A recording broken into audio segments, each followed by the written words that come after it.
They don't know how to run this thing and make it make sense for the vets, not for themselves. How do you fix that? Well, my hope is that we bring somebody in that has some type of a large hospital management background.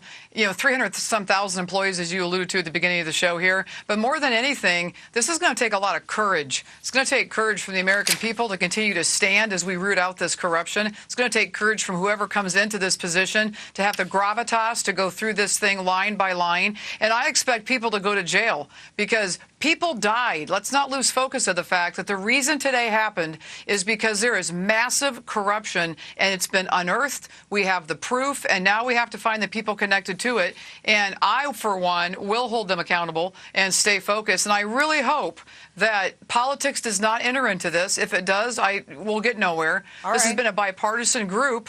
And it's been a bipartisan committee. And the thing for all of us to do now back on this committee is drill down, stay focused, find the solution, and set these wrongs right. And that's the ultimate focus of what has to be here. Pardon me, ma'am, but we've heard this before. I want you to hear the president talking about this very issue.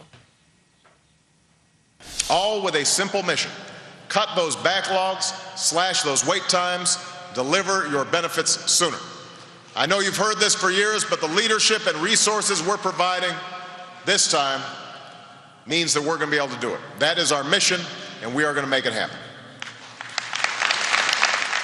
Congresswoman, that was the president in 2009. 2009. So why should we believe that you're going to find a path forward now? What is different?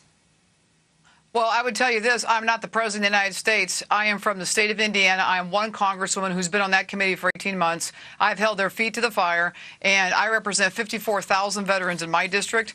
And I think when you realize the authority, the congressional oversight, the authority of jurisdiction of this committee has made it to the point where we have now seen the completion of step one, which is the removal of Secretary Shinseki. The American people have their ears on, and that's the difference. The accountability, shining light of transparency and accountability to this issue is where this has to start. It is now greater than the president. It's now the American people who are going to stand here. They're going to hold everybody accountable. You should hold everybody accountable. And I'll tell you this, I think the media has done a fantastic job of shining light on this and continuing to talk about it so the American people stay engaged. And I do believe in the time that I'm there, it will make a difference because if we stay focused and drill down and show results, then we get the trust back with the American people. I agree it's a big problem. There isn't a lot of trust with Washington, and I appreciate what you're trying to do.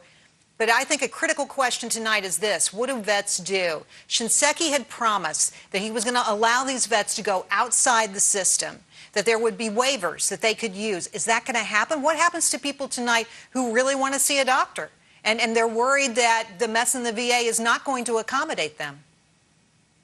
I think what vets should do right now is take advantage. There's already a rule that's actively being imposed right now across the country with these vet hospitals that will allow them to seek treatment outside of that area. And I would tell you that the VA itself that came in to testify Wednesday night in the VA committee, we went toe-to-toe. I went toe-to-toe with all of them to make sure that we are going to get the promised desired services to our veterans while we clean up this mess. And I can just tell you, there's a nationwide audit that's going to happen and look at every single VA clinic in this nation and all the surrounding clinics with them so that we make sure that we deliver the promised services to the veterans after we ask them to go fight for our freedom. So, you know what? This isn't going to turn around on a dime. No. But we've taken step one today. And to answer your question, what's different? We've just completed step one and step two's on the way. All right. Congresswoman, thanks for coming on the show. I appreciate your time. Thank you very much.